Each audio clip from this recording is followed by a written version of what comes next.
problem is y'all will get into situations with men where you genuinely think he is the prize because he looks good. What you say JR was? The baddest bitch. Y'all love bad bitches more than you want to be. Not the baddest bitch. He Little Kim. He is the baddest bitch, Trina, okay? Cute Trina. I'm the baddest chick.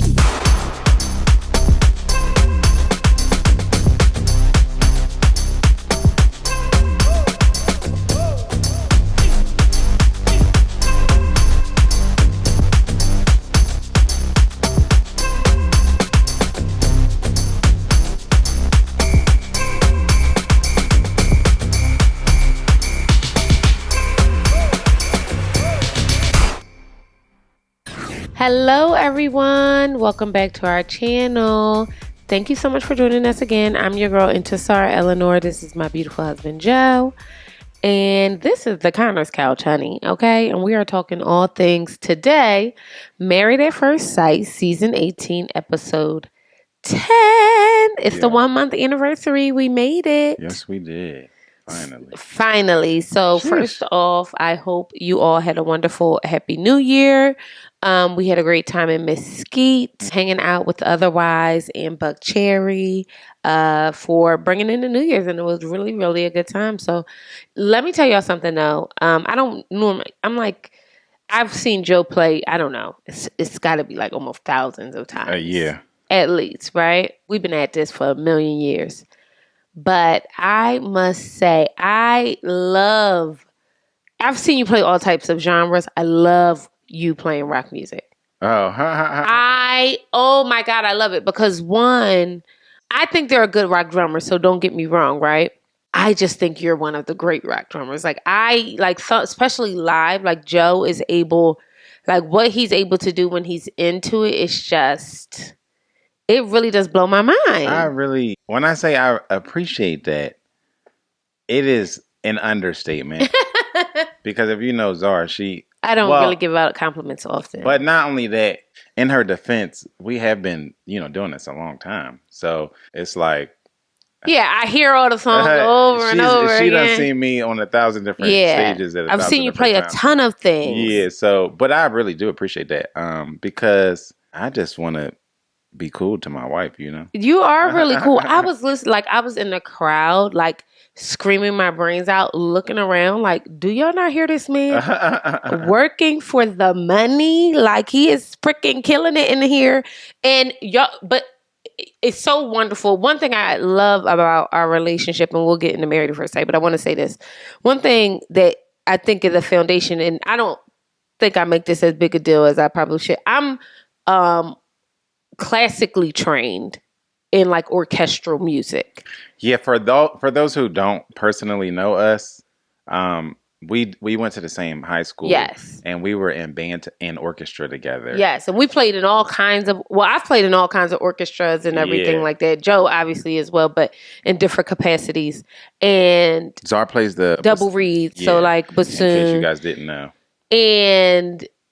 But what I love is sometimes I'm very big on arrangements. So because I like orchestral pieces, it's all about how things are arranged to me. So sometimes I'm listening to music live and I'm unimpressed. You know what I mean? How people are playing and you could tell it's just right off the page. And you have a way of playing, I feel, that fills in the gaps. It's so nuanced. You know what I mean? It's almost like reading in between the lines. It really, really, really is beautiful. And I think I get it the most. I feel it the most. I see it the most when we're at a rock concert. First of all, I really do appreciate that because, you can be out in the world and doing a bunch of stuff and you talk to people and people, give you compliments and they might ask for things and things like that. All of that is great, but it feels the best to know that the people you care about and the people you care about the most. For me, my wife just appreciates, the work that I do and because she also has to deal with all of the extra BS, the time that I put in, the time that I might be away, you know what I mean? The time I might be downstairs working on those arrangements, especially this show. We did a lot of new stuff, a lot of new arrangements. And for Otherwise, that's mostly me and Ryan. So it's awesome to know that the people you care about appreciate that stuff. You know what I mean? Because it's great to get compliments from people you don't know, but it means so much more to get it from people who you actually care about. And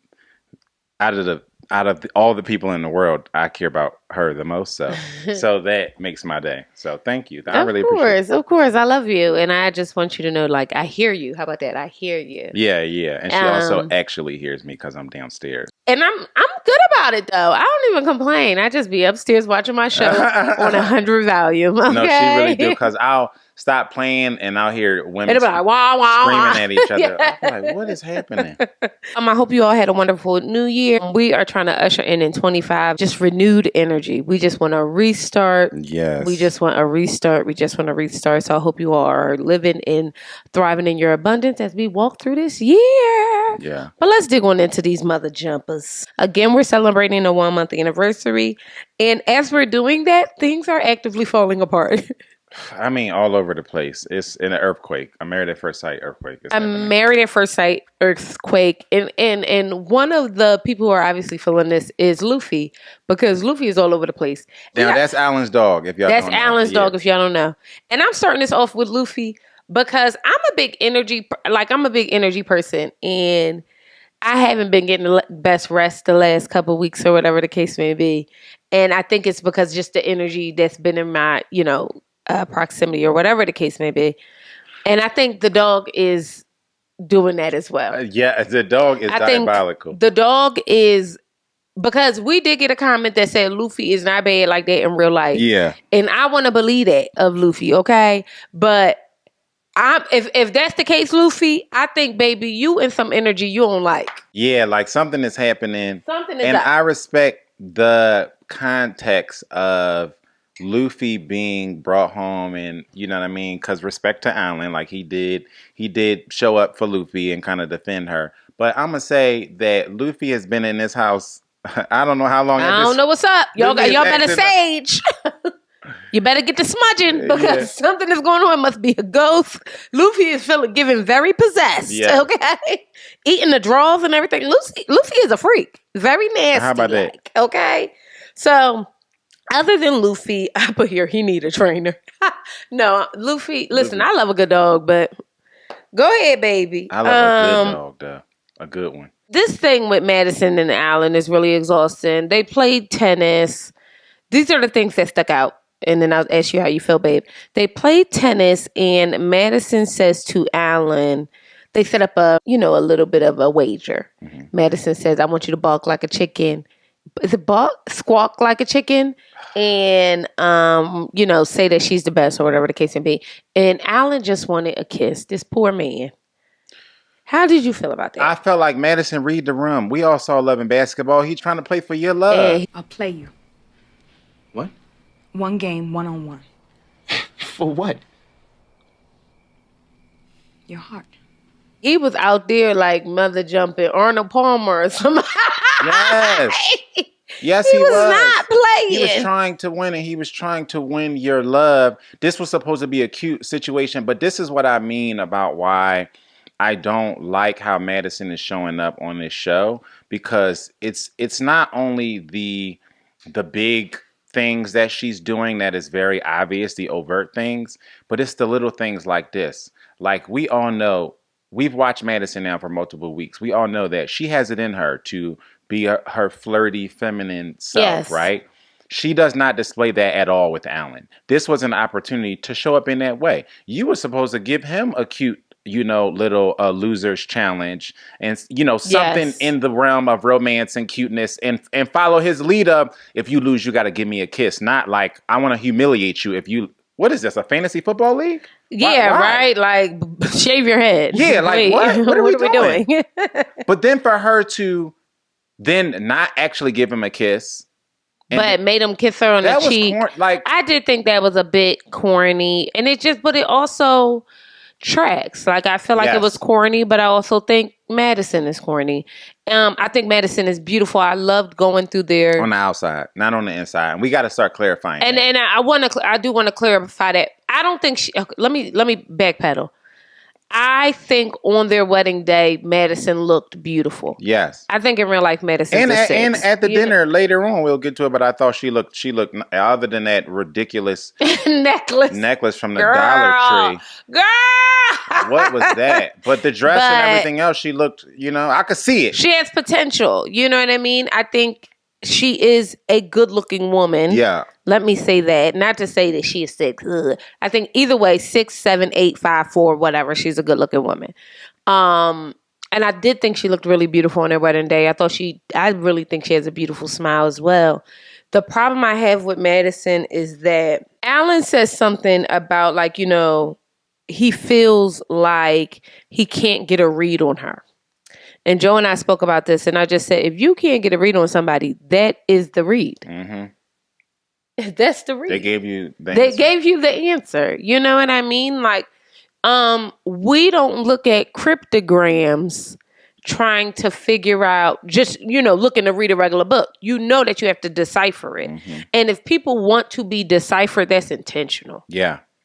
That's intentional. Because the truth of the matter is, if you came here to be in a relationship and to be married at first sight, you would show up a certain way. 1,000%. And at this point in the process, nobody should still be like, 1 month. I'm still trying to read you. You know what I mean? You're obviously not going to fully know somebody in a month. So that's not what I mean. I just mean this whole mystifying thing, the whole Akechi not answering questions. Yes. Madison, not really showing up, and Allen not knowing what to do with his hands. At this point in a month, you shouldn't still be completely lost. Right. We've all dated people for less than a month and been like, I know a little bit about where this is going. Literally. You know what I mean? And I feel like, and that's the thing, right? I know a little bit about where this is going.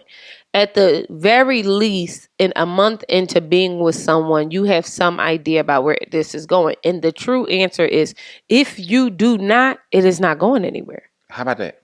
And that's full stop. If within a month you are with someone and you do not know where it is going, it's not going, baby. It's not going. It's not going. It's you at where you at. You Period. know what I mean?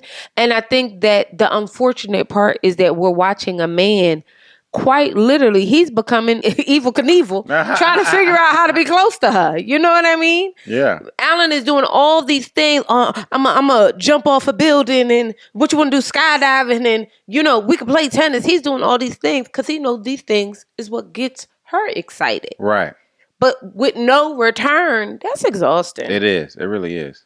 I don't know. I like Allen. I like Allen a lot. And it's so unfortunate because I know so many good men, successful men who are good men who got to be out here not slinging ding-a-ling and doing all these things because the people that they want to be with act like, ooh, you funny looking, I don't want that. Or you this and I don't want that. And that's so weird and corny. We literally had a conversation. My sister was here and I had a conversation with her about how it's official. It's not a saying to me anymore that nice guys finish last. I think it is a statement of fact. It's not a cliche. It's not just something we throw out. I'm at this point in life, I truly believe that nice guys actually finish last. Most of them, I should say. And I think, and I'm starting to believe that as well. And that's primarily because y'all lack the self-worth and the self-awareness to be with somebody who likes you. Mm-hmm. I just believe that. I almost think y'all are masochists in a certain sense where he would have to dislike you and for you to like him. For it to even look his way, to even consider him. And that's kind of sad to me. And y'all will preface it like, oh no, he just has to be good looking. And it's like, no, because these good looking men got an air about them. Or not. Or they aren't prefacing like that and they're talking themselves out of it. Yeah. I'm at the place now where we've seen people talk themselves into things. We're talking about the singles now. Actively talk themselves into things that make no sense at all. Quite literally. But we've also seen people talk themselves out of things to the point where it's not even reality. We were around somebody recently who described a guy who we know. So that's how we was able to clock it. Because typically y'all could say this bullshit and if I don't know him, then and because people don't have a reference, they just have to take you for your word. But she said something to the effect of, this guy doesn't take care of himself, which because we know the guy, we fully knew that was a grossly mischaracterization of who this guy is. The actual truth of the matter was that you just weren't attracted to this man. But you would describe it as he doesn't take care of himself. And the scariest part of it is that knowing all that you've gone through, you would rather put up with somebody. And this man, I want to be clear. The person that we're talking about, this man, takes very good care of One of the nice himself. guys who was finishing last in this situation. Beyond nice, beyond generous. I mean, and when I say take good care of himself, I think about hygiene, grooming. Because even one of our friends said, "Oh, what do you mean, like hygiene?" Because that's a big thing. First of all, those are big words to use, and I didn't like that this person used those words. It was very big. Those are big. To say that somebody doesn't take care of themselves does kind of insinuate it could be hygiene. Yes. It could be clothing. Because Madison made said something similar. And it's funny because Joe and I are watching this, and I said her and Madison are one and the same. Yes. Because y'all wouldn't know a good man if he came and quite literally gave you everything you wanted and treated you like a queen. You wouldn't know nothing about it. But that's because you have such a you're so critical of yourself. And somebody somewhere told you were not good enough. That now the way that you criticize and look at other people is in the same lens that your mama, your pappy, whatever was talking to you. Mm-hmm. And that's just really what this comes down to, because I am looking at this high earning male, generous, funny, smart. He got access like a mother jumper in the city. And I'm here thinking, what are we talking about? And I can't force you to like nobody, right? But as somebody who knows what it's like, and I'm not saying I am saying it, to know what it's like to be in a successful relationship with somebody, the kind of work the kind of effort, I hate when people call it work, the kind of effort that takes and everything like that, I can see that that's not even something that you're looking for. Yeah. You like getting ran through. You like it. You must. Madison, you gonna have me of the belief that you ain't never kissed a man. Y'all love to kiss men in the mouth. Y'all don't know. I'm sure she's done it in plenty of bars. I'm not even sure, Joseph. I am sure. Girl, get That's the hell on. That's what made this worse, because I'm like, Madison, we know your type. Stop playing. You've kissed far. Come on. You kissing somebody right now. Like, I'm not sure, but I'm sure. He says because Allen is such a sweetie. And Allen, don't do nothing that's going to make me have to eat these words. I have to give you a spanking. I really don't care, because I've seen enough. So you could do, because I feel the same way about David, so I'm going to get this out the way. I don't care what anybody else does at this point out of the guys who have been in these relationships where they have been treated diabolically from week 1 to episode now 10. I don't care. Now it's time for you to, you know what I mean, to reap what you sow. So I don't want to hear Allen came late to a dinner or he didn't show up or blah, blah, blah, blah, blah. I don't want to hear. This is what I was saying the other week about him being late to the softball situation or whatever they was doing. Or not going. Like, I don't care. I've seen enough. I don't care. I've seen enough. Like, he said something very sweet, and he tells her, I see a world where we can last forever. And then she says, nothing lasts forever. And Allen, baby, what I'm going to need you to do is go into that room, grab Luffy, pack y'all things, and get the hell out. Because this is ridiculous. It's terrible. And the problem is that she had the manipulation is almost frightening to me. Yeah. Because she has a way of being that will almost feel like you're getting somewhere, but you are in fact you're not doing nowhere. Anything. You're running on a treadmill. And that's what is even worse about this situation. I wouldn't even say it's a treadmill. I would say you standing still, but the background moving. Right. You in the car of the. For real. I hate when they driving in the car and we like, yo. Because the treadmill is moving. I know. You're actually standing still, but they move in the background behind you. It's just, that's even worse because it's this covert stuff, you know what I mean? Like leading people along. Yes. Type thing. I would rather you just, like we was talking about the Ultimatum show, where the JR told Zaina, I want to leave her single. Yes. I would have more respect for you, Madison, Michelle. I would have more respect if you just said, you know what? I just want to leave her single. Juan. No, don't do Juan like that. Tom and Camille. Let's talk about them. Let me tell you something, Camille. Girl, this is episode 10. Me and you done been on the roller coaster, baby. But and you and Thomas have also been on the roller coaster. And you and Thomas but me and you been on the roller coaster. And I want to say this, as your good girlfriend, baby, the wife I am seeing you blossom into got me feeling real good. And I'm going to say that straight up. I am loving to see Thomas and Camille and what they're able to do. You know what I mean? She says to him, she feels like they are hitting their stride. The difference in communication, the difference in language. In their diary camp, she says 1 month to go, 1 month down, forever to go. In her brain, she's already saying, we passed the 2 months. Mm-hmm.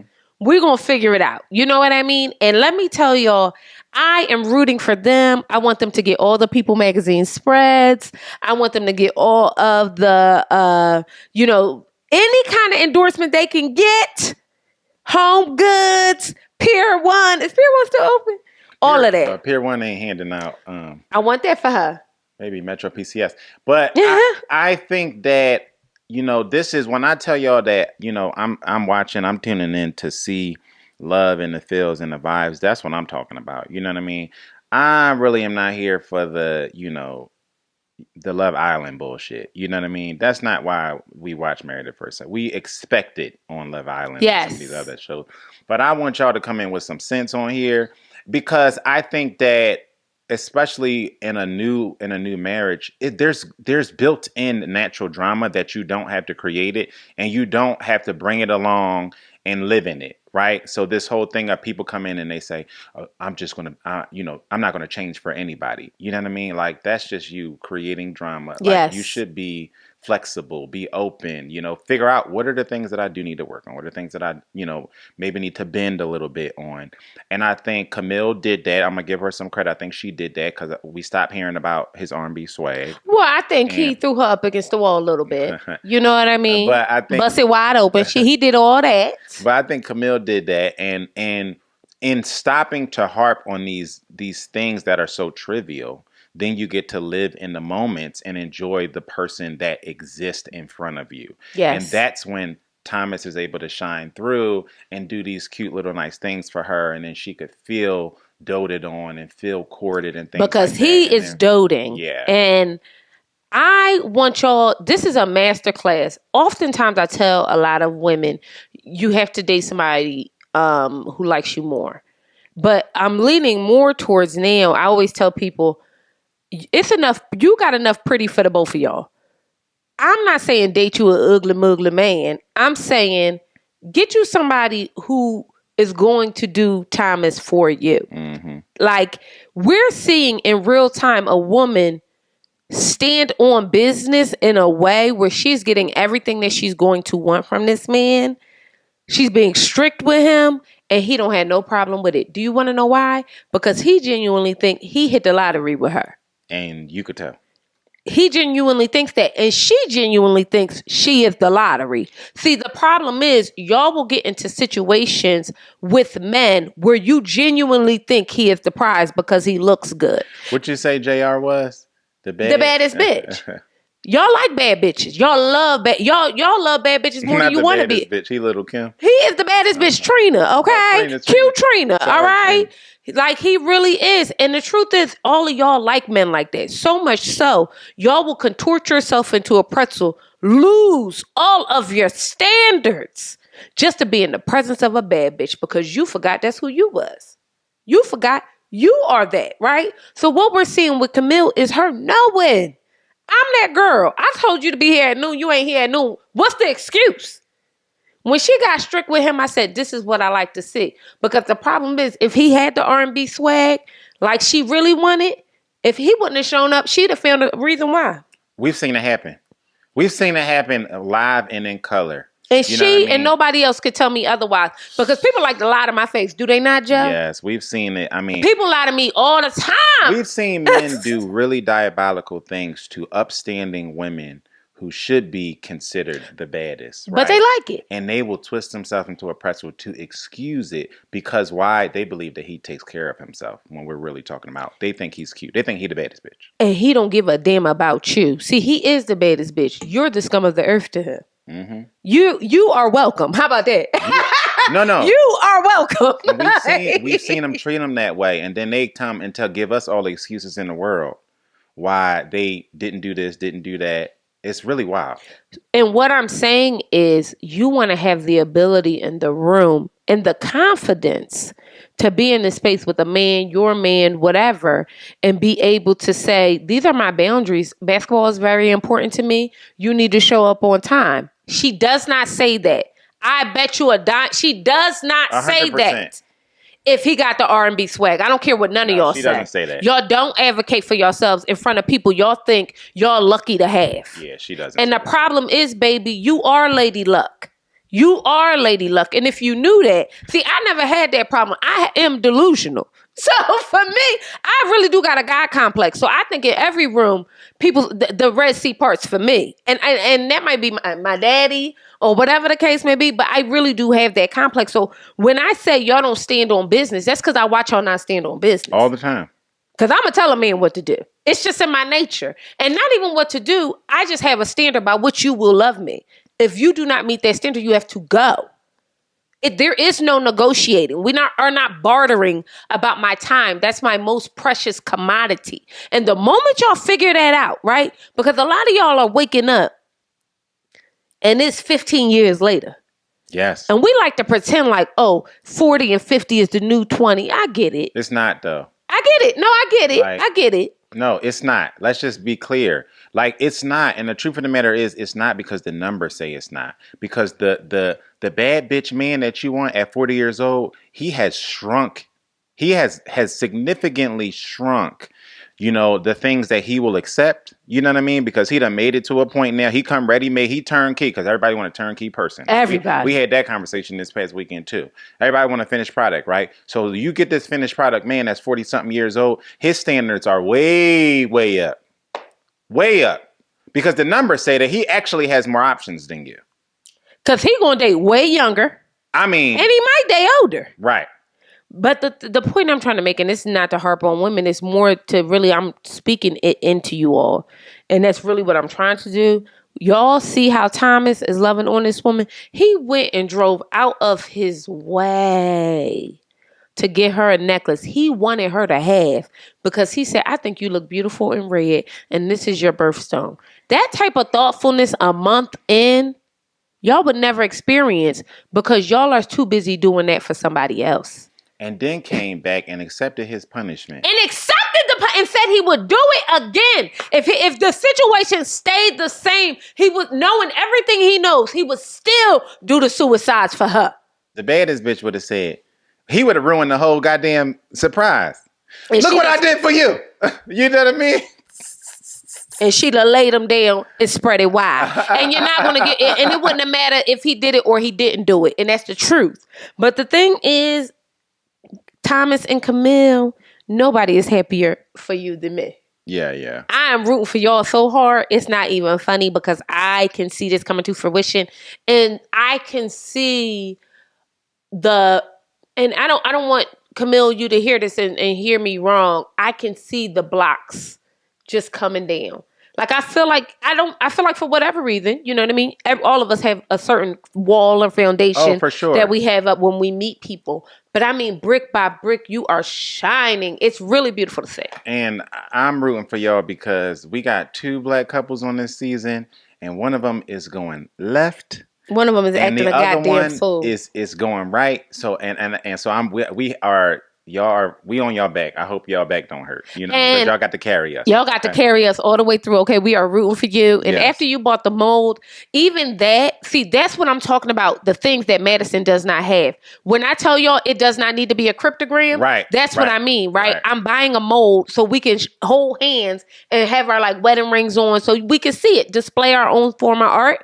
That is letting you know all you got to do is read my book. Yeah. This is who I am. I'm transparent about how I feel about y'all. If you got to do a cryptogram about somebody, do Sudoku and a crossword puzzle to figure them the hell out, that ain't for you, baby. And that's given, permanent. For you to even offer that gift just gives permanent energy, right? Right. Not like when Madison says, well, forever's a long time. What? You see how very different those answers are? Girl, those actions are? That was crazy to me, but. Wow. Ikechi and MM have a picnic, which is funny because we had a conversation the other night about wearing gloves while cooking, right? Wow. It was very recent. It was so hilarious because if you're in my house, I don't cook. I don't wear gloves while cooking. I clean my chicken with my hand. I'm going to do all these things, and y'all can say whatever the hell y'all want. I ain't had a mother jump and leave this house sick, nothing like that. And they always want to come back and eat my Mimi Tanton food. Yeah. I've never had somebody that didn't want to come back and eat this food. Okay. Yeah. And it was funny because we were watching MM had the gloves on. And literally all of a sudden, me, Cherie, we were all like, what is that about? Yeah. Like, it was so funny to see MM putting together a cheese board with gloves on. But she a nurse, so I'm going to give her the benefit of that. Yeah, maybe that's it. Yeah, like she understands the germs and everything. But I come from the house where they doing all this with it. Yeah. You know what I mean? But they have a picnic. It was very, very cute. And I thought it was really cute to see Ikechi walk her through the painting that they were doing, like Bob Ross style. And he did a good job. Yeah, it was a vibe. I think it was nice to just see them, doing things that didn't, require them to dig too much, because I felt like the energy was obviously a little shaky. Yeah. You know what I mean? And I think that's how you knock some of the edge off, doing, things that are light, and things that are, pleasing to either one. This might be your favorite painting thing, or it might be my favorite thing. And because you are in your element, it might lighten the room and make me want to come to your side and say, oh, how do you do that? So it was nice to just see them do something, other than argue. But it didn't stop there, because they ended up having a little bit of a... That was after they left, though. No. At the thing, he says... Oh, right. I'm sorry. Yep. He said he wants time. He wants to do more stuff like this, like do stuff like this more often. Okay. And she says, well, do you feel like that's what you're doing? Like, do you feel like you're, successful at doing these things more often? And, I'm paraphrasing that. Ikechi gets quiet, and I immediately said, Now, this is the thing now. Do you think, because I do feel like MM is putting in a lot of effort here. Do you think she's just tired of putting in this much effort? I think this is a muscle, right? I had a conversation with a couple friend of ours recently who was going through something similar, who felt like he and his wife was going through something. They would have times like this where everything is copacetic and everything is normal. And then right? she would say something. And then she would say something and he would be like, yes. I think that is a muscle, right? I'm going to give grace to his wife and MM, because from experience, I believe that I've learned how to navigate minds, right? Especially coming off the heels of an argument or coming off the heels of something that made us feel distant. So when we got into a situation where we were finding our way back to each other, I understood life doesn't stop lifing, right? But I understood how to pick my battles. And this is not the time or the era or the week for me to talk about this, because we're trying to make our way back to each other. So let's get good so that even when I have a criticism, it's received differently, because we're not still in defense mode, or we're not still in a fragile place, because we just had a massive knockdown, drag out argument. And now any poke at the glass is going to shatter the whole glass, right? I think seasoned couples understand this, right? Which they are not, which ironically, this is the friend, couple that I was talking to. They're also fairly, new in life and age, I will say. And so I think that this is a muscle, and this is why I appreciate, the experts and counseling, because I feel like this is why we call for them to be a part of the process more. Yes. Because you need somebody. Even when we were going through something similar, like we had a third party involved. And we needed them to hold our hand almost through things. Yeah, yes, because you don't learn these things by osmosis. Yeah. You know what I mean? You learn them through experience and challenges, and then learning, how to set the stage for you to get back to find each other. I think so. I think, they go back into the apartment. Ikechi and MM receive a gift from production. It really is just like their vows and everything like that. MM, which did feel like she was, to me, from the outside, I'm not certain what the conversation was, right? But if I'm being fair, it did feel a bit like she was poking the bear. You had a win. He came home with you. That to me was a win because he's also an avoidant who uses his space as a weapon. Okay. And we know that, right? We can see that's what he's doing. Every time he gets mad, he just abandons her. So that's what he does. So you're already winning because for some odd reason he came back with you. So cool beans, right? You're there and she says, well, do you think, how do you feel about your vows today? Like, do you feel like they still hold true? He said he meant what he said when he said it. Okay. And then she said, well, she wanted to ask further, well, what's that supposed to mean? And he told her, if you keep hitting me over the head with your answer stick, you will see less and less of me.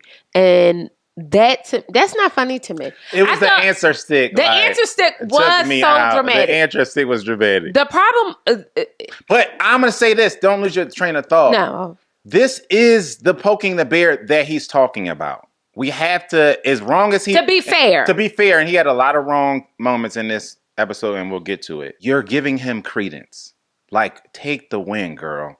Because even at the picnic, he blew by that little comment jab or whatever. He blew by that. And then you finished the picnic, and you were painting, and blah, blah, blah. And then you get home, and it's like, this is the poking the bear thing. Like, let's take the win. Let's have a good night, because you never know where a good night could lead y'all. I'm gonna give you a quick story. Me and Zara had an argument.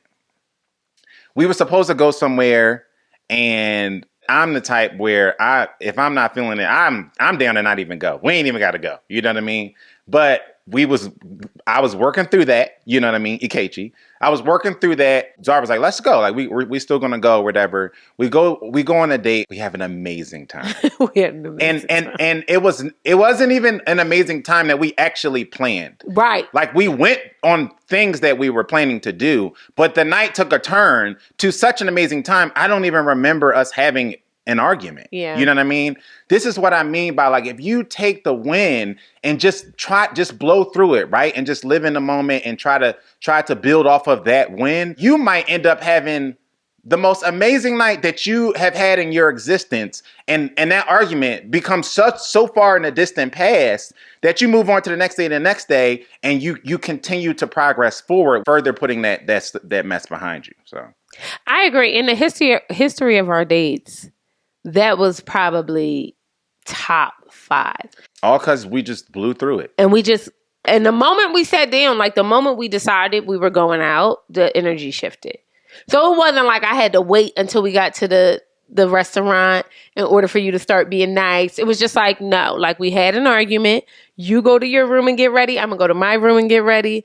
And once we get in this Uber, we're going to be ready to have a good time. And even that is a muscle because I used to be very cut and run. It's like, I'm done with this. I'm leaving.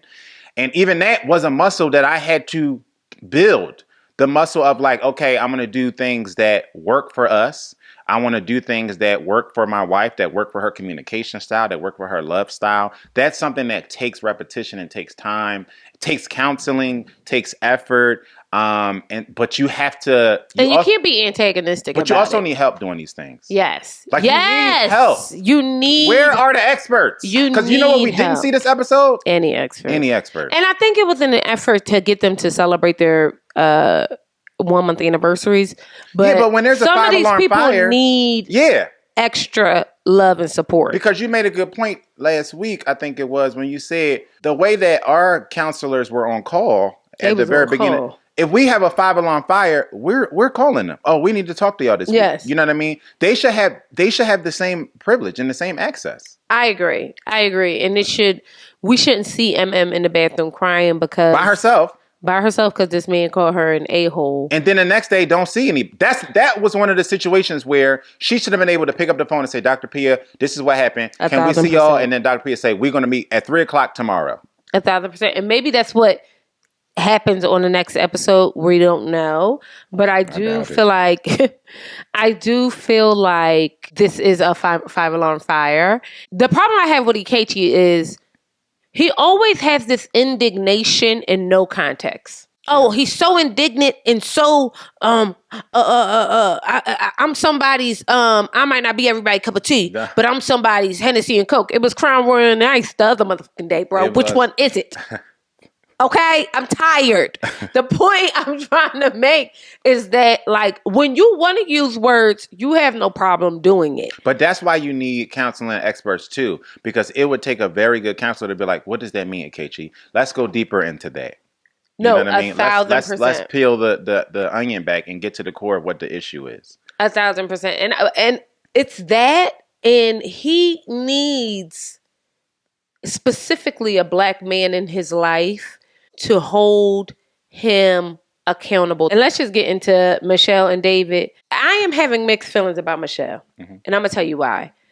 I genuinely I can't understand a world where somebody treats people this way. And it's not because they have some kind of, I'm starting to think maybe she feeling something we not feeling. Like there's this undercurrent of mistrust with him, or feeling like he's disingenuous or whatever. And this is not to give her an excuse, but sometimes our intuition makes us outwardly emote in a way that's unconventional. And I'm starting to shift this way as a matter of giving her grace. Okay, and I could be wrong, y'all. So I'm not saying this like I know. I think you are wrong. Only because, full stop. Only because she had this disposition from the very beginning. I know. So unless her name is Cleo and she knew this man before she met him, you know what I mean? Everything about his life, she knew his face, she knew all of these things before she even walked down the aisle after they opened the doors.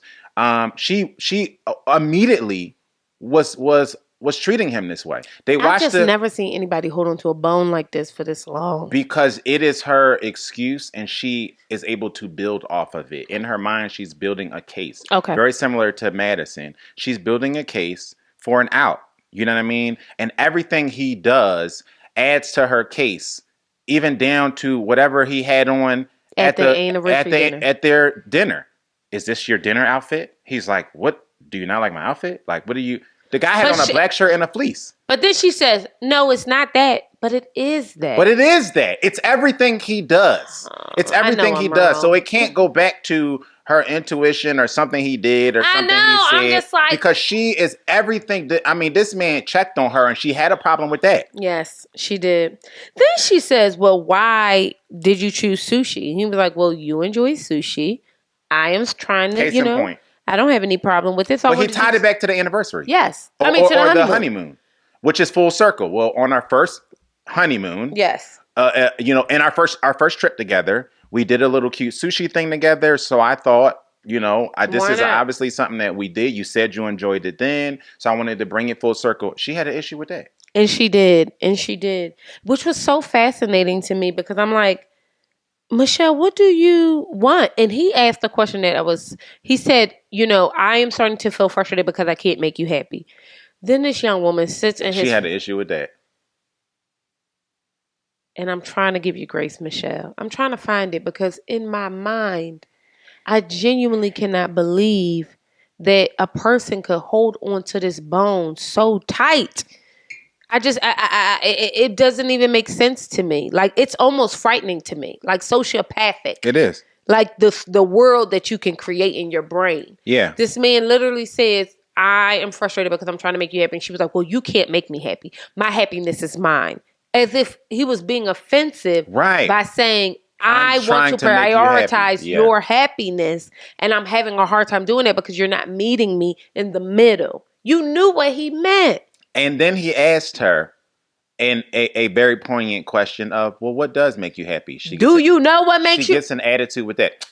Of course I know what makes me happy. The sun, the moon, the stars, my dog, my family, my mom, my wife. It literally was that. Oh my God, that was like, that was a reenactment. Somebody insert this when they do reenactments. Insert Joe doing this, okay? That's exactly what she said. Like, this is ridiculous. This is getting ridiculous. What are we doing here?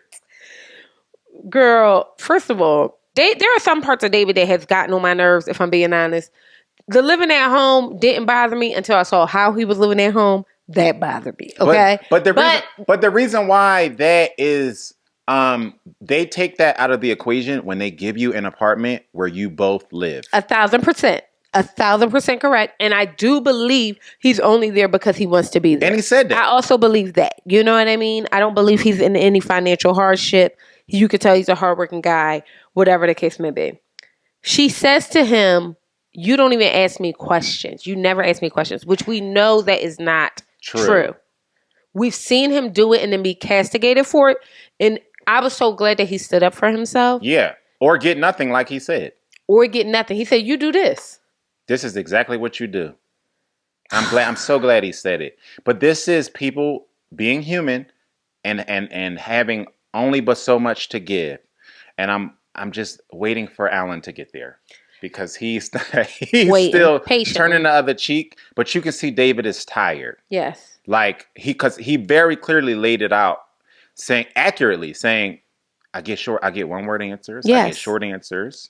So what am I supposed to? Because I'm glad he also clocked it and said, well, typically in a flowing conversation where two people are contributing, you would just follow up with, well, this is how I feel or whatever. We're doing it right now. Right. You're seeing it in real time. And he's right. She says she's just unable to move forward. And the truth of the matter is that's the answer. Yeah. She's unable to move forward. So there's that. Okay, Michelle. She says she's trying for the record. We know that not to be true. And while we're watching the vows, there's this happy woman on the screen. It's like Dr. Jekyll, Mr. Hyde. It really is, because I'm like, I don't even know who that woman is. I didn't even know a person could become that unhappy within 3 weeks. Yeah. I didn't even know that. Especially with somebody who's not a monster of a person. Good looking, works hard. Like, and I'm saying, and I know good looking is so, what's the word you use? That's an opinion. Yeah. But y'all, it's nothing wrong with David. Even the things that could be like, you look at him and think, all right, that is annoying. It still ain't nothing wrong with him. And it's nothing, he's not doing anything that would justify you being so dejected from this process. And let's say that. He's not doing anything that justifies you not actively being a participant in your marriage. He's just not. But I think that's a running theme in this season. Yeah. Everybody's like ejected from the process. I almost wish that Michelle packed her stuff and left like Ikechi, because the only difference is she's better at putting on a front. She's, I think you really want to leave. Just leave then. I think it's that. And I think it's that David is more patient. So because David is more patient, she can terrorize him for longer sprints. Yeah, because she really is low-key. She's waiting for David to give her an She's excuse. a terrorist, and they need to put her on the FBI most wanted list. And I was trying to give you grace, but Joe done talked me out of it. Sorry, just that fast. So Juan is trying to introduce Carla to entrepreneurship by bringing her down to his shop, okay? Which I love a man who could build something. So shout out to Juan. I do love a man who can build something and do his thing or whatever the case may be. They asked Carla what Juan does after he explains explicitly what he does to... Why they are still in the shop. This is not even a new day, y'all. So just full. So how did you feel about that? I felt like this is what I was talking about when I said that y'all would understand Juan if Juan was a woman. And in the moment where they're asking her what Juan does and she cannot answer them, I looked at Zar and I said, this is why he's unattracted to her. This is exactly why. No, that was the beginning, not the end. Carla tells Juan that she quit her job. That part too. And I could see Juan's genitals shrivel up into a vagina. I could see it happen. Yeah. Like, I could see him think, are y'all for real? I know he was looking around like. And you know what? And like I said, my issue with Juan is that he is actively thinking things he's not saying. Yes. And and to me, that's more harmful. Yeah, because that's my issue with that. Yeah, if I have an issue with Juan, it's that I know he's thinking these things. I know he's thinking these things, right? So for me, it feels like you selling me something, because otherwise you would just say what it is. Like, you know what I mean? And I feel like, why are we not just saying what it is? Now, he did seem like he getting a little loosey-goosey because he's getting tired of He's tired. Because that's a running thing. Because I do also feel like he's getting tired. I feel like him and David are getting close to the edge. Yes. I do understand it. You know what I mean? As far as Juan goes. And I think, honestly, it would be less controversial. I just think it would be less controversial if Juan was a woman. Like, you know what I mean? I think more people will understand. And I think you're right. When I think about my perspective on it, I think you're right. Yeah, I just think it will be less controversial. Like now it's like a talking point and people are like, is he this? Is he that? Yes. Is he? And the truth of the matter is he is growing increasingly unattracted to this person every time she opens her mouth. I hear them talk to each other and I can visibly see Juan being like, please, like and he's patronizing her a bit to me. Because he's losing his filter. Yes. And so she'll say something and he'll be like, so do you know how to do that? But that's what I mean, right? That's harmful to me. Because the truth of the matter is, I'm having a hard time connecting with you because I don't understand why you do the things that you do. And if you say that, we all will have a better idea. That's true. And that's my problem with Juan. Yeah. And not like a big problem because I want to be clear. Because I think Juan is great. Carla would turn me off too. I'm not gonna hold you. Like I really don't. Juan.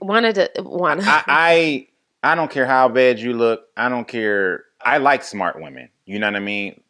I.e. my wife. Part of the thing that makes my wife so attracted to me is just our banter. Like I can talk to her. She's quick. She's witty. She's very intelligent. She's funny. Like if she wasn't all those things and still looked like herself, I don't know that we would be together. As much as I'm physically attracted. And honestly, if I'm being honest, the physical attraction got us past a lot of bullshit. Because I'm like, man, if she was not exactly my type, if she didn't set the standard for my type, if I wasn't just like unbelievably physically attracted to this woman, I would have left this woman a long time ago. Because she's crazy. You know, but in my adult phase, I'm so attracted to her mind. And I can understand somebody like Juan wanting that. Yes. Like I would be pissed if I'm sitting here and I'm telling you in plain English the things that I do. And they like, what do Joe do? And she like, business. I would be like, okay, girl. Because it's cute. I say this all the time. It's cute when you're younger. Yes. I don't care what she what's she thinking about? Yeah, I don't care what she's thinking about. Is she bad? Right. Sign me up. That was young me. Old me is like, I can't, y'all silly out there. Yeah. But now we're in a time where you could throw a rock and hit a bad one. That's true. Good job. You know what I mean? Yeah. Good job. So I understand where Juan is coming from in that sense. Carla leaves her job. She tells Juan it's because it was mutual and she cannot be managed. And by mutual, they couldn't wait to get rid of Carla. She said, I can't, because I can't be managed. They couldn't wait to get rid of Carla. And the thing is, Carla, I'm going to root for you. I'm going to defend your right to be wrong. I don't care. But that's wild. And I'm saying that from somebody, I essentially had the opportunity to stay with my company. And at the time, I did not take it. Like, you know what I mean? Like, and I did talk to Joe about it before I made my decision, despite the fact that I only had a day to make the decision. But, which was also diabolical. But we'll tell that story another time. But I had a day to figure out if I wanted to stay or if I wanted to go. And even that was a reason for me to go. Because I felt like I don't even like the way y'all handling this situation. Yeah. I need to be out. And I've managed programs for sales and mergers and acquisitions. And this was just like crazy. So I get her feeling like it was time. But I do think that's a conversation. I had the conversation prior to me making a decision. Right, because at the end of the day, y'all are married. Right. You didn't think you should tell him that? These are not solo decisions. And you don't have... So many things are happening right now. So this is where I'm going to give Juan all of the grace. Because I understand where you are coming from, Juan. I really, really do. And I don't want it to feel like I don't. It's just certain aspects of how you're going about it I don't love. Carla don't even have a place to live. So Juan hasn't even had the opportunity to see how this young woman is living. Yes. Right? Yes. So that coupled with the fact that you said you had a job, but now you don't have a job, I almost feel like, and Juan, I don't know if you feel the same way. Is Carla who Carla says she is? But it's giving Mika and I think Michael, sorry. If you go back and look, they're from a couple seasons ago, right? And this is what I mean about the male-female perspective that comes to play here, because everybody was on Mika's side. Because Carla is giving Michael. That is so true. And everybody understood Mika. Oh my God, Juan. As she was just like, Juan. She was just like, what's happening here? Trying to do math. And he would come in and be like, well, I'm a principal at a school. And then I also work at Kiko's, and then I also work at Staples. I'm a yoga instructor. He had a whole nother thing, and he was also, a fairy like Carla. You know what I mean? He had all these things going. He was a / Yes, this, he was. Yes, right? He was. And Mika finally snapped and was like, we didn't even know it because she was very much so like Juan, but she was like keeping it close to her chest and like doing math. But she would ask these sometimes passive aggressive questions like Juan. Yes. And then one day she snapped and told the camera everything. Yes. And we were all like, actually. She was like, he don't really go to a job. I called the job. The job said they don't know who he is. And like it was a whole thing. Out to Mika, girl. I hope you're doing well because that season was so tea. It was crazy. Mika not wanting to be with Michael was not controversial. Right. It wasn't a debate. Everybody was like, of course. Have you seen this guy? Like, he got a job. Maybe he don't got a job. He's like, what I mean? Now imagine Michael also didn't have a place to live. Right. It's just wild. It's just wild to me. And I am trying to see it from Carla's perspective, but the more she talks, the more I feel like Mika. It's making me a little nervous. Yes. And I love Carla. And I want to be clear, I really do love Carla. But that was a very good point, Joe. I still feel like my assessment of Juan is accurate, but I also feel like there is something in there he's just not wanting to say. And I think part of it is to protect Carla. Yeah. And I think part of it is he shows a certain way, presents a certain way. Yes. And he's very specific about what he wants to present. Yo, Mika was the same way. Because in the beginning, she was trying to protect him. Yes. You could tell that she thought something was off long before she ever mentioned it to the camera. When he got her a trip to Jamaica, but child, I don't even want to talk about it because it's going to give me the ick. Y'all remember when he got her the trip to Jamaica, but it wasn't like a confirmation page. It was like pictures of Jamaica or some shit. Child.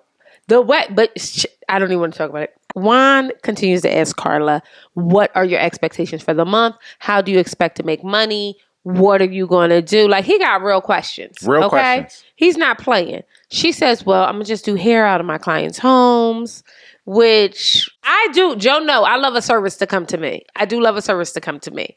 However, do people even have the infrastructure for that? But it wasn't even that. It was, is this something that came into your brain literally right now, this minute? Yes. Because I can tell that Juan's issue is planning. Yes. You say that you want to do these things. Having ideas isn't the problem. I come to my wife with ideas all the time, right? And I think, and this is more for her to speak to than me, but I think she feels super receptive to the ideas that I have, right? And I would like to think that part of her receptiveness is due to she's seen me execute things from start to finish. 1,000%. Right? I will say, I want to do this. I think this will be good. And it might take a while, but she's actually seen me show follow through. Juan has never seen that from Carla. Exactly. And he still ain't. He ain't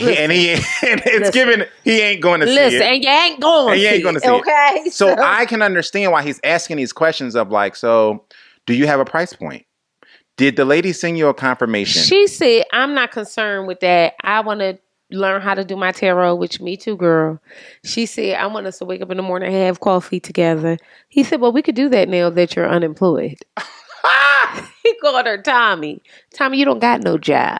So, of course, we can hang out in the morning. But it's a little truth in every joke, y'all. He was definitely annoyed. He was annoyed, but it felt passive-aggressive. Because it was passive-aggressive. It was passive-aggressive. It was, because he don't know how to cut to the quick. Yes. With her. Because I think there's ways to do it. But I think he's also pulling a Mika and trying to protect him. 1,000%. And I mean, trying to protect her and not show up a certain way, not be mean. But he's also like, are y'all serious? Like, are y'all? He's going to break the third wall. At some point, I think he's going to look into the camera like The Office. Yeah. And then she's going to say something. He's going to do one of these. No, actually.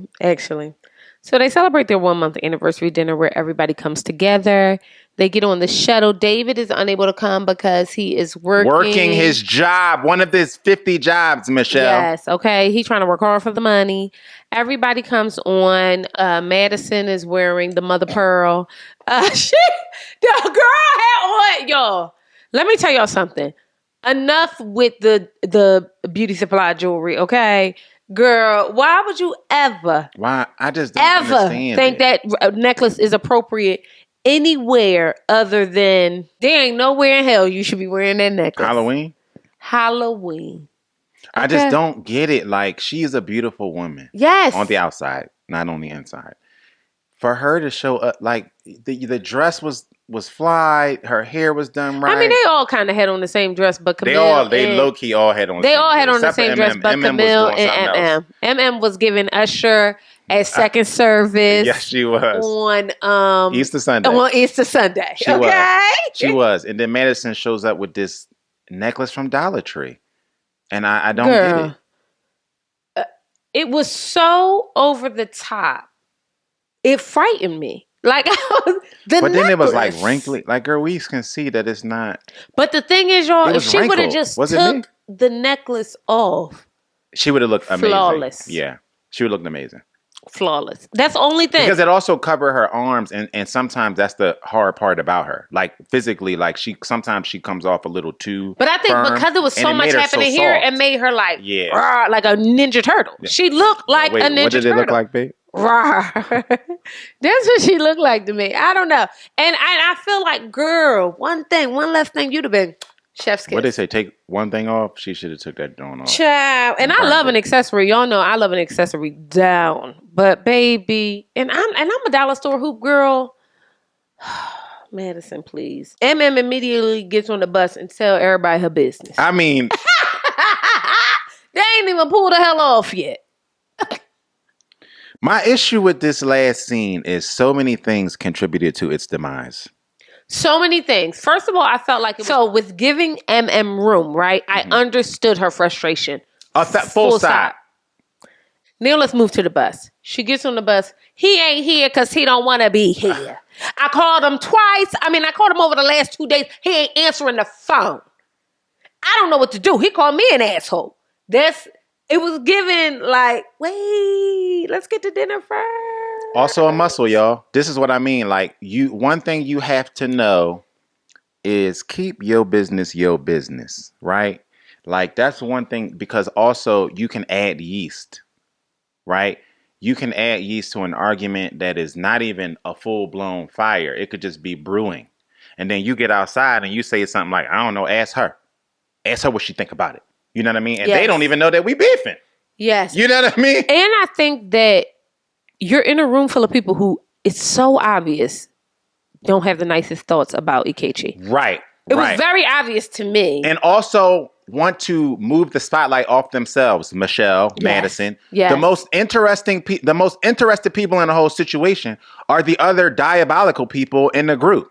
Michelle, like, oh, what happened? Madison, oh, talk to us. Tell us what's going on. Like, you know what I mean? And it's like any couple who wants another couple to win doesn't want a public lynching of their issues. Oh, that's a very good point. Any couple who is for you would never be in public saying, I heard y'all beefing, tell us about it. Yeah, it would just never, not, and if you got friends like that, they ain't your friends. Nah. They just are not. Because I first of all, I want it to be a space where you just feel comfortable saying what you're going through. You know what I mean? That's number one. Number two, like, I genuinely believe that's your issue. Right. And I also feel like these moments when they get together are for them to communicate with one another about where they are, right? So I can understand that and also feel like this is not the moment to denigrate Ikechi. Right, because there's a line there, right? Yes. We can communicate things that are not divisive and hot button topics, right? If it's going to start a fire burning argument between one of the couples, that's not something that I want y'all to get into. Right. You know what I mean? I want y'all to tell me how you feel about her cooking. Tell me how you feel about his outfit. Like, stuff that we can make jokes about. We can't make jokes about the fact that he left you alone on your anniversary and called you an asshole. We can't. There's no way to. That's a counseling moment. Yes, and we are not counselors here, so and this I'm can only go left. That they don't immediately step in. She should not have had to experience that without somebody immediately. But that's what I meant about the counseling and the phone call. Like, you know what I mean? I don't feel like, as much as these people are employed by the production or the show or Lifetime or whatever, I don't feel like they have unfettered access to these experts. I don't feel like the experts feel like they have unfettered access to the couples. Really? Because you know what? How would it benefit Pastor Cal to have all these unsuccessful couples under their belt? It makes me feel like... agree with that. I agree with that. You know what I mean? And I've been thinking about this. How does it benefit Dr. Pia's practice in any way? We see her chatting. She's great. But just based off their numbers, I'm not going to her. I wholeheartedly believe that they give them dates that they're going to be a part of this. Yes. Right? I don't think they pick them on their own. I don't think they're like, Dr. P, you want to step in today? And she's like, no. I think they understand that they are going to be a part of X amount of film days or whatever. So I do agree there. Like, I don't think that they The more I've been thinking about it. Yeah, I don't think that they're not there by their own design. I feel like as a whole, the production, the network, I feel like as a whole needs to be more intentional about having them involved and giving the couples direct access to these experts. So we move on and we get to dinner. We're chatting about everything that's going on with everybody, how everyone's feeling. is on edge, okay? And the reason why I'm saying she's on edge is because there's a moment where Camille and Thomas are talking about their relationship, and Madison says, Michelle says, are you guys having sex? And Allen says, is it a boy? And immediately talks to Allen like, don't ask them that kind of question. He was like, I didn't ask them, did they have sex? Michelle asked them, did they? Right. So it felt like something's brewing to me. That's what it felt like. You know what I mean? You already on edge. You already real sharp with the hearing and everything like that. But it was good to hear. I like Camille and Thomas being like, no, we like each other and we feeling it. And you all suck. Period. Ain't nothing wrong with that. Because also that's a sign to your spouse. Yes. You know what I mean? I don't care where we at. I'm enjoying you. That's a sign to your spouse. So I appreciate that. And I think, it gives confidence, especially to somebody like Thomas, right? One of the rebuttals, right, when we had the good guy finish his last conversation this weekend with my sister was, she said, sometimes it's a confidence thing. And I said, you know what? I accept that. Like, I can see that being a thing for a single woman who's looking, for a spouse and feeling like this man is great, but he lacks confidence, right? I still wouldn't give credence to why you would all and out discard this man. Right, exactly. But I said, okay, I'll go with you. Okay. I said, okay, Thomas fits in that boat, right? And so I think doing things like that puts a little, because I also said that in this conversation, that that is a temporary thing. It's almost like clothing, right? I said, when you are with the right woman, your spine gets a little longer. You know what I mean? Your voice gets a little deeper. That being with the right woman gives you a certain level of confidence, and that confidence grows over time the more you lock in with her. She said, you're right, because her ex said the same thing to her. And she said that was the first time that I had heard something like that. And that's a different perspective. And I said, it's absolute. I know from experience, you know what I mean? Like, I was talking about Carla and work. I quit a gig, something, I can't remember what entity it was. And I talked to Zar about it, and she totally put a battery in my back, a battery that I would have never had we not had that conversation. And that's what I mean. She gave me the confidence to go back to them and say, no, fuck y'all, I'm leaving. You know what I mean? And that's what I mean by being with the right woman will have your confidence grow to a point that you never even expected, especially over time. And you know now what I mean? you're so much better for it. And now I'm diabolical. I just told them, pay me. I just told somebody else to pay me more. I sent out a letter. For real. I said, the rent go up every year. I'm going up. Exactly. You know what I mean? And I think even that came from our relationship in not only personal, but in business. You know what I mean? I don't know that I would have thought to do that. You know what I mean? Especially entrepreneurs and things like artists and things like that. Y'all need to raise your rate like everybody else raised their rate. That's the type of mindset that I think I got from having this type of partnership. And so that's what I meant when I said, like, even the confidence thing is temporary. So I can't all the way get with y'all when y'all tell me that y'all not with these good men because they don't got confidence. It's such a good point. And the truth is, y'all don't want a man with confidence. Y'all like when men yell at y'all. Because y'all also let us say, oh, he gotta be able to handle me. He gotta put me in my place. Oh, okay. Okay. God bless. God bless. David shows up as a surprise to Michelle after he got her flowers for feeling bad that he wasn't going to make it. And I thought that this man is too good, Savannah. Too good. You do not deserve this. You do not deserve this. And it's unfortunate because Michelle's going to meet a nice guy. And she's going to meet somebody who's going to take care of her. She's a blonde. And y'all can take that however y'all want to take that, okay? She's going to meet somebody who's good to her and everything like that. And the unfortunate part is that she does not deserve it. And I'm trying to give this young woman grace. But David is a really nice man. And even for him to go the extra mile and get her flowers for somebody who has done nothing but denigrate his character, who he is, literally litigate every aspect of him. It says so much about him, his makeup, his parents. And his mom. Oh, Jesus. It says so much about them people who raised him. The people who she looked down on, Michelle. Because it's clear that she does. And we know what that was about.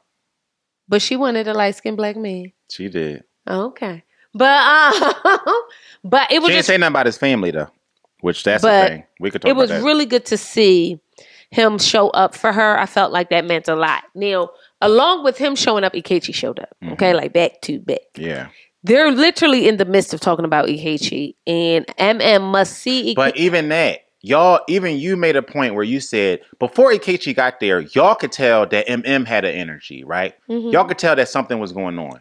So then for Ikechi to show up, and the first person, I think Camille said she had a question, but then somebody, even before Camille, said something, and I think it was along the lines of Madison or Michelle. Even that, to understand that there's something brewing and then to stoke the flames, y'all can't be real friends. Because the last thing I would do with a couple who I knew was going through something, stoke it. The last thing I would do was get in a table at a restaurant and say, let's talk about what's going on with y'all. And that's the last thing I would do. So there's two things happening here, right? Because you're right. That's the last thing I would do. But as a viewer, I'm so glad they did it. Okay? I love that Camille said, well, what's really good? I didn't love that I wouldn't have done it. I would not have done it. And I want to be clear about that. However, as a viewer, I loved it. Ooh, I loved it. It tasted so good. It was delicious. So I did love seeing it. It was delicious. Not delicious. And he was like, I'm good. Now, let me say this about it. Because y'all wanted him, y'all knew what his response would be. I want to be clear. I do feel like MM was frustrated. And I do think this would have all gone a different way if Ikechi wasn't so wildly prideful and egotistical, and he just went to the apartment before they left and talked, and they got there together. It goes a completely different way. And the problem herein lies is that men want to lead you to hell. Okay? They want to lead you to no man's land. They want to lead you to the middle of the desert with no water, nothing. Okay? No resources. If you're the man that you say you are, it is your responsibility to show up. To show up for this woman. Yeah. If you are the man that you say you are. And before dinner. Don't even let her go out like that. Don't even give her the opportunity. Because there's two things happening here. One, don't even give her the opportunity to sit up in somebody's face and say what about. Right, on the bus, right. You shouldn't even have given her the opportunity, right? That's number one.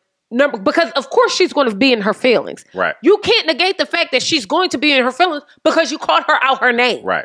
So you owed her a conversation before y'all left. You owed it to her. Full stop. I felt like I could be mad at MM, but the truth of the matter is you a man. And we got to start. The problem, the biggest thing we have an issue with nowadays is that we don't allow men to be men because they bad bitches.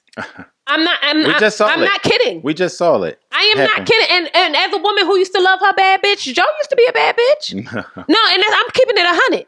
Because you had to learn to be like, okay, no, we're going to shift the energy in my house. This is my house.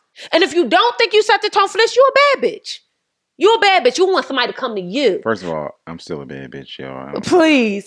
No, he ain't either, because he don't play that. But listen, in all seriousness, the conversation should have happened at the house. Period. Full stop. And also, you know who we should have listened to? David. Ooh, but let me tell you, that's David amazing. sat down and said, we shouldn't do this here. Like, this is not it. Let's give them their privacy. But also, before we eviscerate Ikechi, we also should listen to it. They should have listened to Ikechi when he voiced, I don't want to talk about this at the table. Because that is also a muscle. And knowing when to go in and when to pull out, and you know what I mean?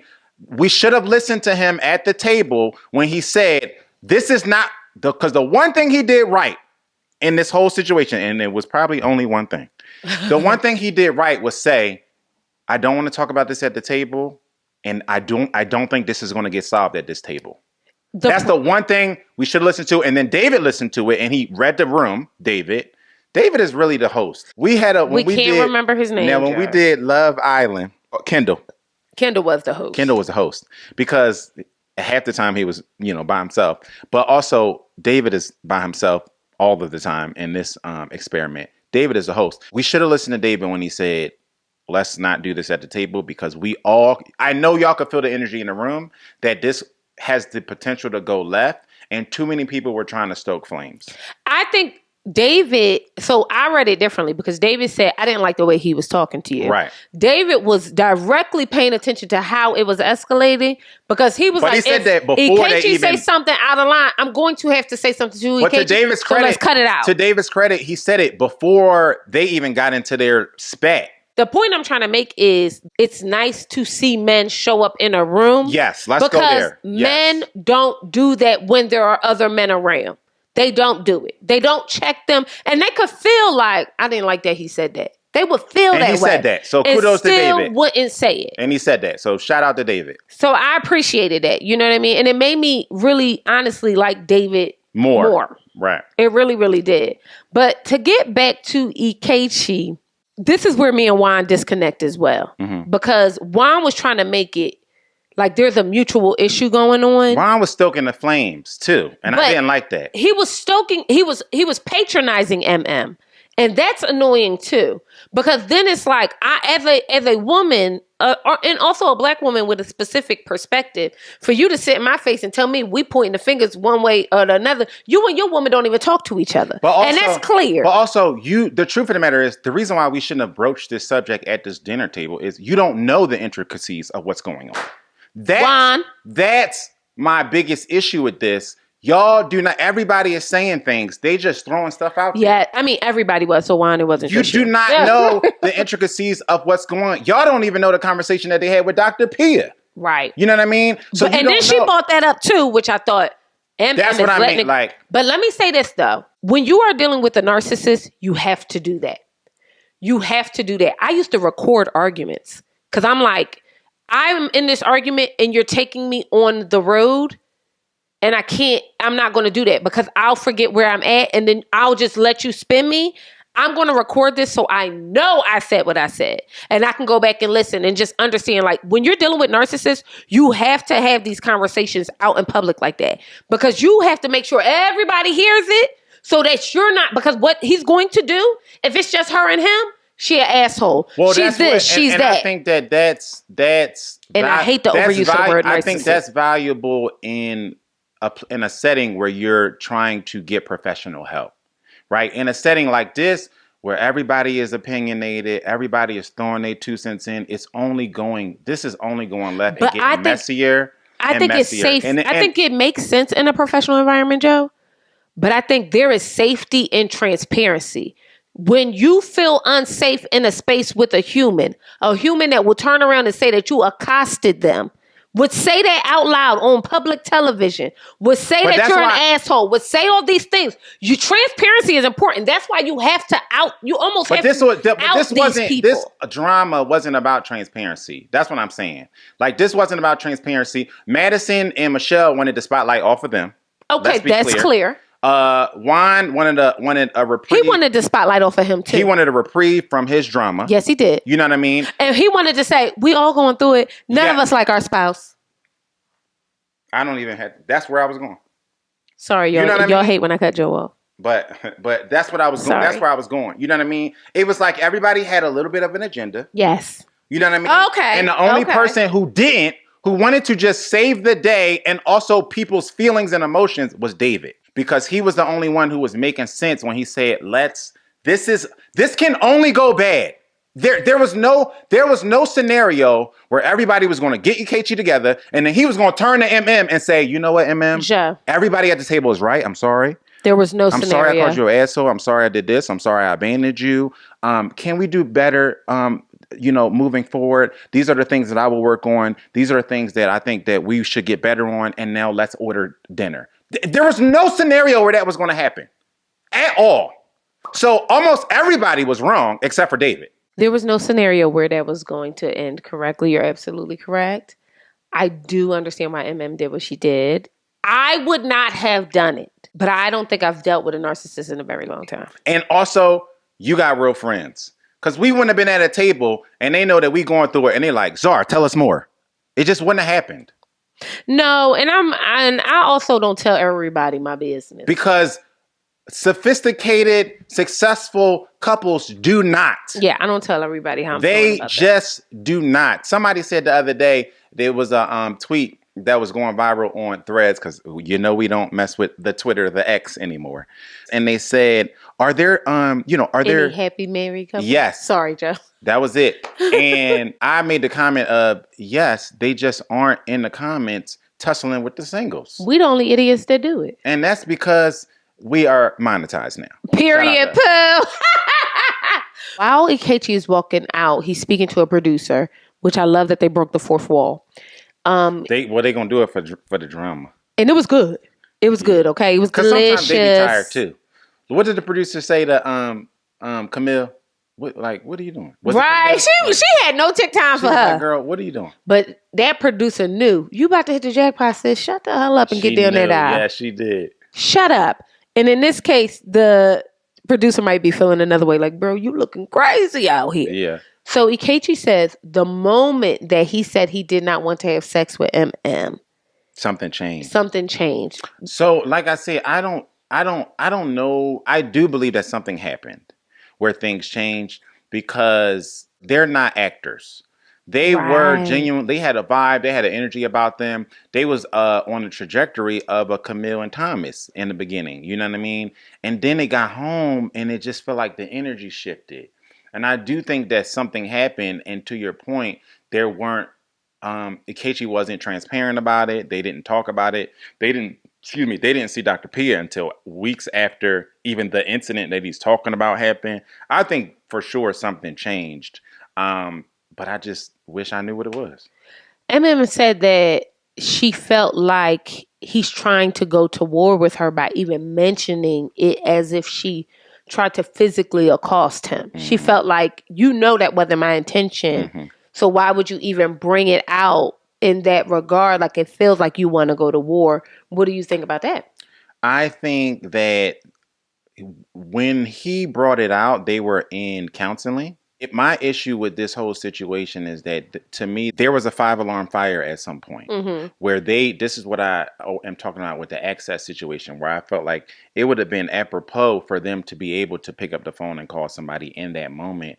And I feel like their situation probably could have been salvaged had somebody come in and they talk through these things or whatever. And then I think it got away from them. And then when you get in these spaces where you are now, your defenses are up, everything that the other party does appears to be an act of war. You know what I mean? Yeah. I remember me and Zara was having a fight one time and she let the light on and I thought she did this to spite me.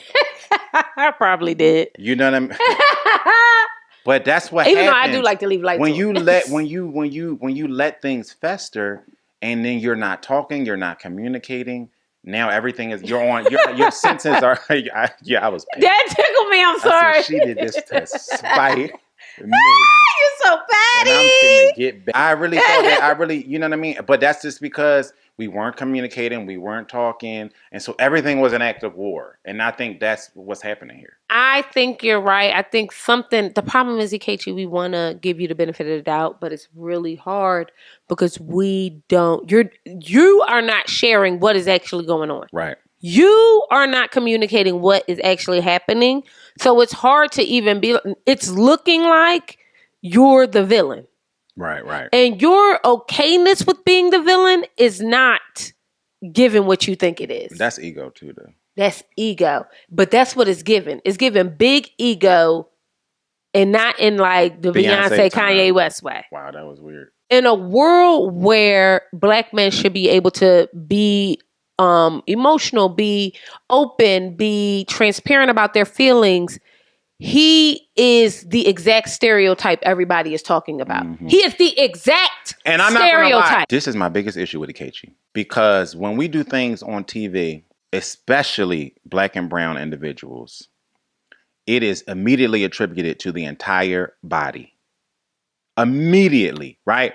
One Black man proposes to his white girlfriend, and now the narrative is Black men only date white women. When 85% of Black men who make, not period, it's 80% overall, but I think I saw the numbers, it was 85% of Black men who make over six figures are married and date Black women exclusively, right? So this is the overwhelming majority, but that's not the narrative. We only got to see one football player do it. And the narrative, the social media wars and the Mars versus Venus podcast wars, and y'all know what's out there on YouTube and everywhere else. That's the argument, right? This is why they don't like Black men. This is why Black women do this. When that's not even it's just not even reality. It's just not even real. It's just a made up thing that keeps clickbait and things like that going. So my number one issue with Ikechi was that. And also I was embarrassed overall because the blackest couple on the show is doing all of this. It just was embarrassing. And it's a shame because the others don't ever feel that. They don't feel embarrassed when somebody is showing their ass on TV. Yeah. You know what I mean? Because if they did, Michelle would act differently. How about that? If she had any monicum of shame, how about that? She would act differently. I think her emoting in the manner that she did, she didn't know what else to do. And I can't even fault her for that.